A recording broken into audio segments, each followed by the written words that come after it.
All right, Shalom. I want to give all praises to Yahweh, Bahashem, Yahushua, Bahashem, Rakakadash. Dabba, the apostles and elders of Great Millstone. Salutation to all the brothers and a few sisters out there. Unto the Zach foreigners from the seed of Abraham, Isaac, and Jacob, Shalom in the Hebrew, which means peace. It's going to be a quick show to the spirit of Yahweh, Bahashem, Yahushua. No only brothers be edified. This is kind of not shocking, but do telling, because we in that season, we in that time. And the people that proclaim to be us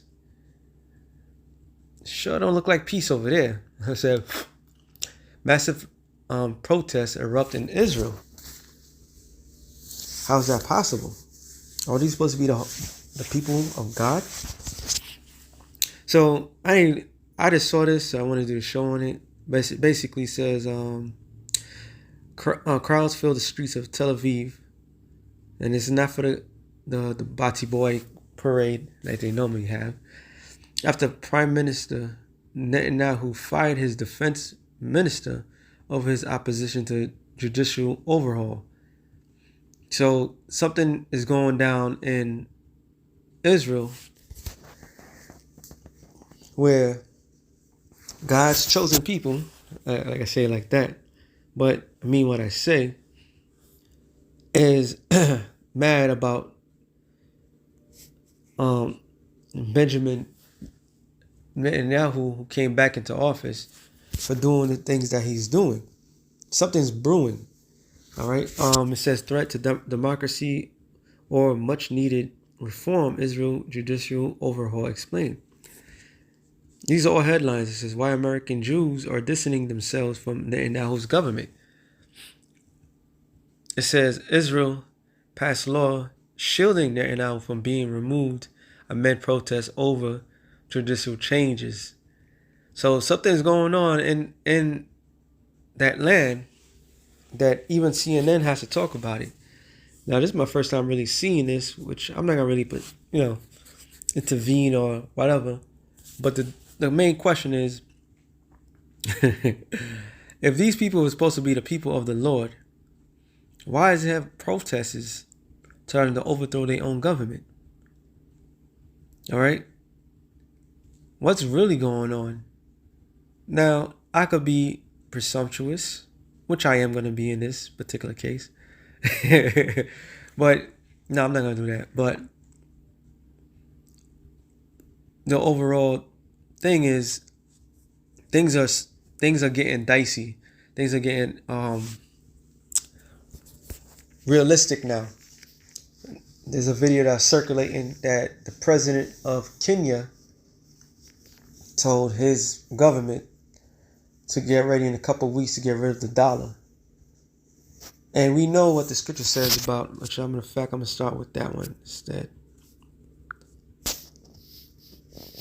Ezra 9:1 says, he answered me then and said, measure thou the time diligently in itself. And when thou seest part of the signs pass, which I have told thee before. And how do we measure? We measure by the scriptures. We don't take a ruler and measure time, put the ruler down on the floor and measure the sit. No, we don't do that. We measure the time by looking at news and using the evidence that's going on in the world today and applying to the scriptures and what it means. In this particular case, this has a lot to do with a lot of things, because there's something fishy that's going on around the world, which we know we're at the end time. And governments are making moves for doing things. And what everything's leading to is leading to World War III. All right? And that's how we measure. We measure it by the events that's taking place.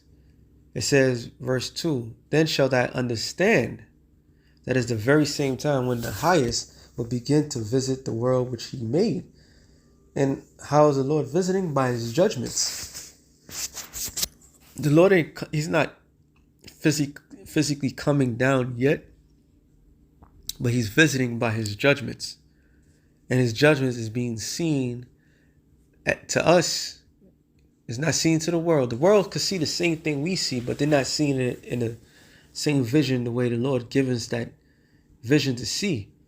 That we are at the end of the days. All right? It says, therefore, when thou shalt be seen earthquakes. Hey, there was a tornado in LA, tornado in Mississippi. All right, a lot of things is going on. And there was a major earthquake that took place in, was it Ecuador last week? All right, and we can't forget about Syria and Turkey. So there's constantly something going on around the world. All right, and this works hand in hand with Matthew's 24th chapter. It says, in the uproars of the people in the world. So the uproars of the people is talking about all around the world. And ever since before 2020, I could say that much. This particular verse has been amplified so many different avenues. We had the thing that happened in Greece. Was it 2008? I believe it happened in Greece, which was a beautiful indication. You had Venezuela. And then you had all the stuff that took place during the pandemic and after the pandemic.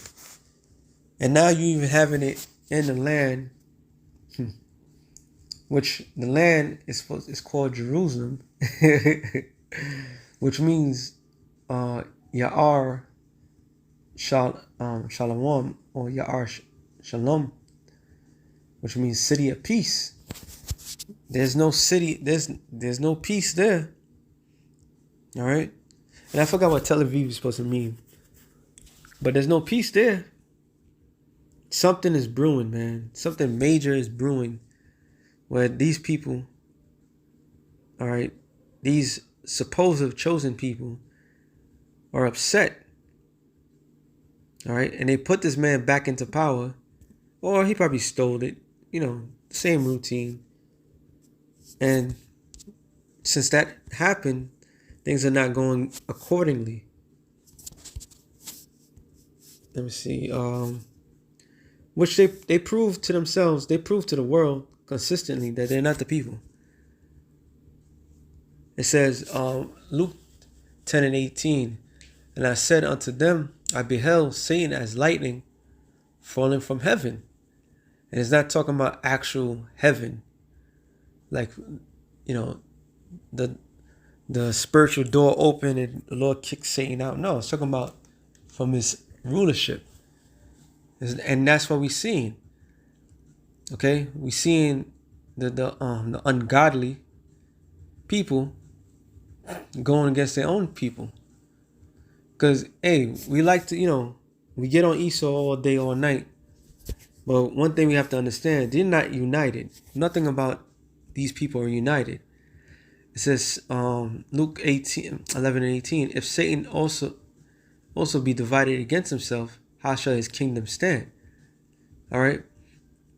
So if Satan himself, this falsified, and everybody looks into these people and saying, oh, we got to have, we got to be like these people. Look how they have their family. Look how they have nepotism towards each other and this, that, to the third. But look, here it is. They're going against their own government. And why they going against their own government? Because certain rules and regulations that's being done, draconian laws, even amongst themselves, even amongst his own people. And they haven't enough. Matter of fact, since I said that, this is Apocrypha. I know, right? Yep.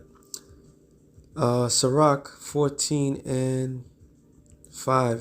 Matter of fact, I'll go up. Sirach 14:3 said, riches are not comely for a niggard, and what should an envious man do with money? And that's Esau. In reality, yeah, niggas do foul things, but Esau, mainly the elites, they are completely foul against their own. They don't give rat's rear end against their own people. Hey, when the whole pandemic thing was happening, what did they do to their people over there? They were slaughtering them. They had them take like 3 or 4 of those damn things. They use them as a test dummy. So they don't give a damn about themselves. And it's all about receiving riches with them. And they don't care. They're not sharing the wealth. All right. It says, he that gathereth by defrauding his own soul gathereth for others that should spend his goods righteously. He that is evil to himself, to whom will he be good? He shall not take pleasure in his goods. So they evil amongst their own selves. There's a lot of things that we don't see with our own eyes, how these people really do each other. And we know for a fact, with all this greed and all this wickedness that this man is accustomed of, he doesn't care about his own people. His countless books tell you that he called his own people goyim. Even amongst Esau, with Amalek, so-called Jews, that call other Edomites, so-called white people, they call them goyim. All right, they call them goyim, and they're the same fucking people. They come from the same seed. So they try to separate themselves like they're a different breed of people. No, they're not. They're the same goddamn people. But to show you, to see, for the world can see that there's something brewing. And that's something brewing. This shit is not going to last forever. Esau's kingdom is done. All right? It's bad enough that the Edomites here in America want to go to war with the Edomites in Russia. And guess who's pulling the strings behind all that? Amalek. All right? So I'm going to read that again. It says, he that is evil to himself. So they come from the same seed. They forefathers Esau. All right? One is made it known to themselves, and they proclaim our history as their own, and the others, they just give them some other false identity and confusion. And all the money that they've been stealing, robbing the world, they're not even sharing amongst themselves. That's why when you look at an Edomite that is poor, we call them a two-time loser, because they lost on this side, all right, and they're going to lose in the other side. It says, to whom will he be good? So if he's being terrible to himself, how the hell is he going to be good to anybody else? And that's for you Negroes, Latinos, and Native Americans, you sellouts, assuming that in this man's new world order, he has a spot for you. You're nothing but a lapdog. If he's willing to kill his own people, how do you think he's going to treat you? It says, he shall not take pleasure in his goods. There's none worse than he that envious himself. And this is the recompense of his wickedness. And this is the payment of their wickedness, man. And if he doeth good, he doeth it unwillingly. And at that last, he would declare his wickedness. Oh, that got to remind me how Elder Bro Malcolm, when he did the research and how the term white people came about. And the term white people was just a moral statement, of moral payment for not sharing their true wealth with their fellow brethren, yo. And it just give them that status. Okay, so now you have these many generations now that the people that reap from the benefits of becoming white, called white, and get away with a lot of shit, while the so-called Jews, they've been living deliciously. All right? But just the title itself, they just gave them, and that's it. And they give them certain aspects. And yet they still call them goyim. They still talk. This is a selfish beings, man. All right? It says, the envious man have a wicked eye. He that turneth away his face and despiseth men. So, get one more. I'll make this short. Beautiful things are going around the world. We almost out of here. So, Jeremiah 49. I'm going to go to the point.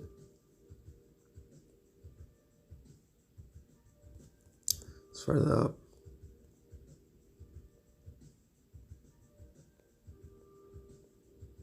I don't know if that further up. I can read the whole thing, but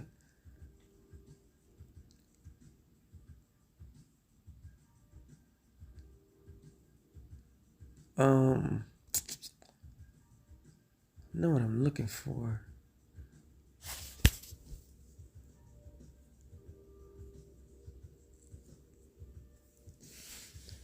There, no, that's not the one I was looking for. You know what? I'll just read it. Jeremiah 49 and 7. And this is strictly on Esau. The Lord has a certain outlook, certain anger, certain energy towards these people. It says, concerning Edom, thus saith the Lord of hosts, is wisdom no more in Teman? Is his counsel perished from the prudent? Is their wisdom vanished?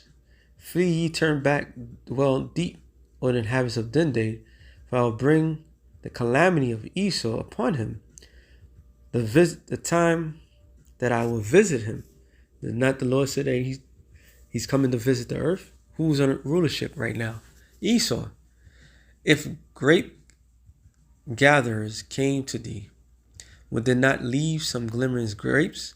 According to the law, all right, if you had a vineyard and you had grapes, you were supposed to leave, I believe, like grapes from the outside, so in case poor people wanted to come and take from it. So a grape gatherer will only grab as much as they can and leave some for the poor of the people. That was like a welfare system. But now the Lord's like, look, even if a grape gatherer, would they would leave some? And the Lord's like, nope, they ain't gonna leave nothing.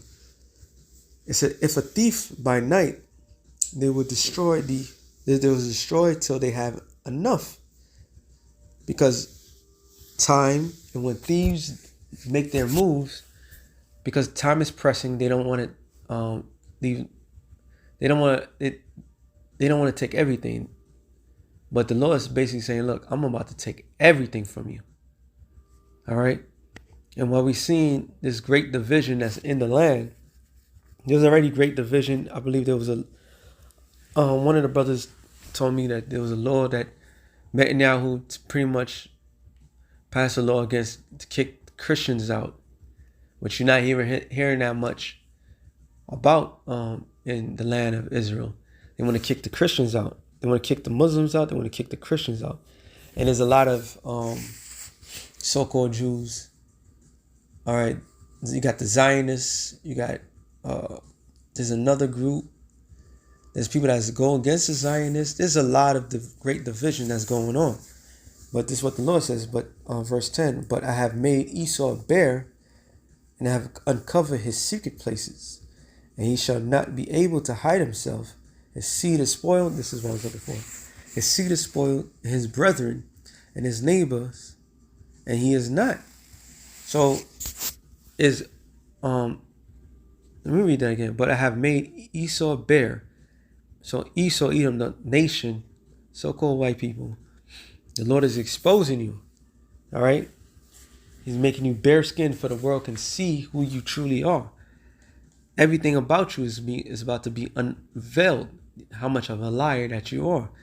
I have uncovered his secret places.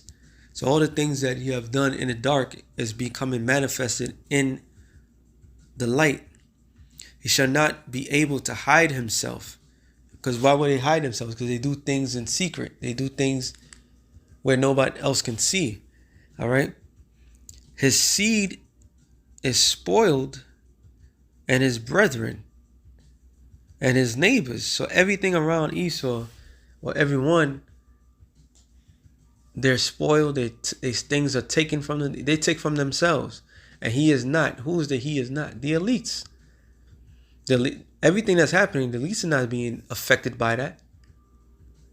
All right? Because they're going to have the greatest destiny that any Edomite in the planet Earth has. They're going to be the first crops of slaves.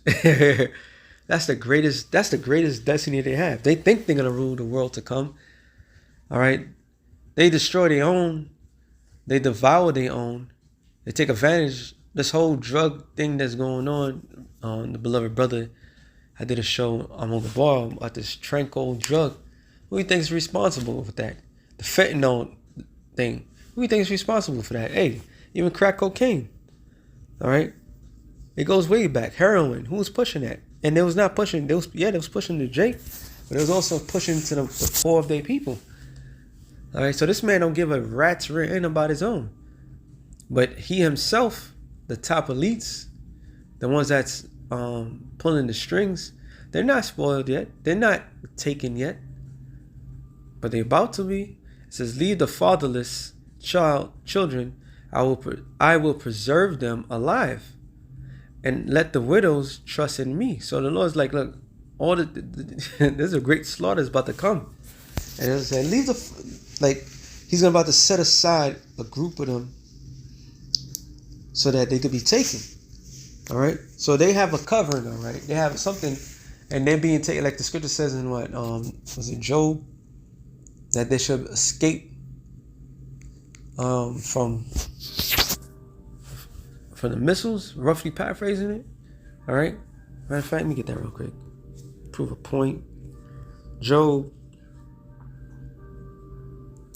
20. I think 19.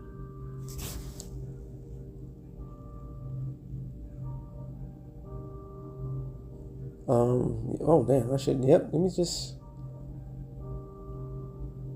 24. Well, I started 19 because he have oppressed and have forsaken the poor, because he have violently taken away in house which he built not, stealing the lands. All right, this is what he did. He oppressed everybody in their land. He's even oppressing his own. Surely he shall not fill the quietness in his belly. He shall not save of that which he desired, which is his new world order.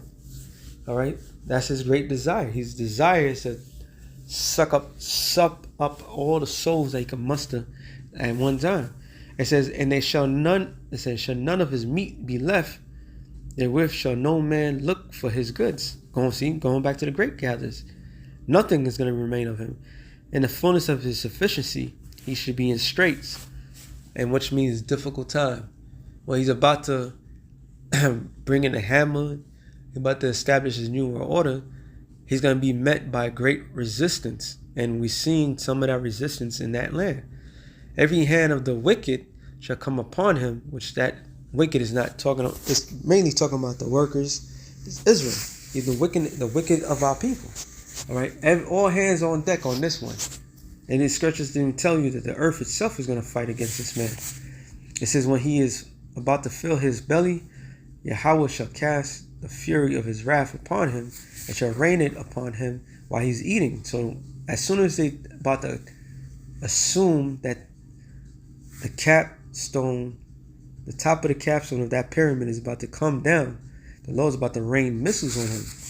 He shall flee from the iron weapon, and the bow of steel shall strike him through. So who's going to flee from the iron weapon? The elites. All right, every Edomite that's sold is in this land of America is going to about to go through that fire. 2/3 nation and the other nations, all the wicked of the world is going to be burnt up in here, cooked up. All right, and the elites is going to escape. Was it Amos 5:2? 9:2. All right, they're going to escape, but they're going to escape because of what? They're going to be the first crops of slaves. So they go back to Jeremiah 49. And 12, it says, for thus saith the Lord, behold, they whose judgment, who is not to drink of the cup, have surely drunken it. And art thou he shall altogether go unpunished? Thou shalt not go unpunished, but thou shalt surely drink of it.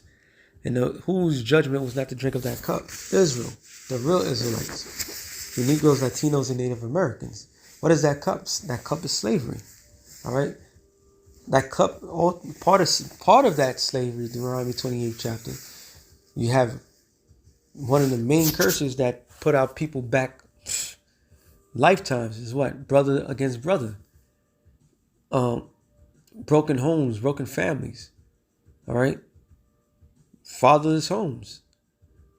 That was part of that cup. Okay.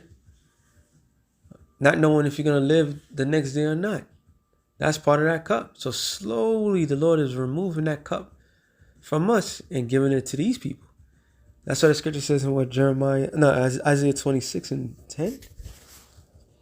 It says, matter of fact, let me get that real quick. Isaiah 26:10, it says, let favor be shown to the wicked. And what is that favor that is being shown? They got the land. All right, those people that's in the land, they don't belong in that land, but they have the land. So now they know all. They did their archaeological research. They have the laws. They have everything. That's favor being shown to them. So can they get that right? Absolutely not. The same spot that they're protesting has normally the gayest parade in the world. The most gayest parade in the world. All right? So yet will he not learn righteousness? So they got the law, they got the land, they have everything. They have the history. They stole the history. They put the names onto themselves, and they still can't do right. It says, learn righteousness. In the land of uprightness will he deal unjustly. So even though they have all these things going, people in the land is protesting and what the government is doing. All right? What the government is doing right there. And now because there's a lot of unjust laws, unjust things is happening over there. But they're supposed to be the people, right? They're supposed to be the people of God. How can they get this wrong? Did not the prophecy said once the people get into that land, there'll be no war in the world? All right? Every man, I'm just going to quote it. I'm not going to get it. Isaiah, the 2nd chapter, tells you that man shall turn their spears into plowshares, their pruning hooks into, I forgot, something else, or the other way around. So they was going to take the weapons of mass destruction and transform it to farming tools because the people of God would be in the land. So obviously they're not the people of the Most High. They're the imposters, the other prophecy that's being fulfilled. So, and he will not behold the majesty of the Lord. All right. So we drunk of that cup of confusion and so forth. And now you are drinking that cup of confusion. What I mean by you, I'm talking about Esau, Edom. All right. Now the roles are reversing. You're not so brotherly after all. You're not so keen after all. All right. You curse your own government. You curse your own people. You kill your own people like it's nothing. So Deuteronomy 30:7 is coming in full effect to you, damn Edomites. All right. And you have mass confusion. All right. Now the majority of your men, so-called white man, is in this society is accorded outright, publicly enemy number one. But truly, they're not. They're the ones that's making it seeming like they are. And they have no respect. Nobody respects the so-called white men around the world. Okay? So you're losing grip and power and so forth. And this right here, this proves that you losing it. Even this is a so-called Jew news thing, and they're putting this out. So with that being said, it's something real quick through the spirit. Shalom to the elected nations. Shalom.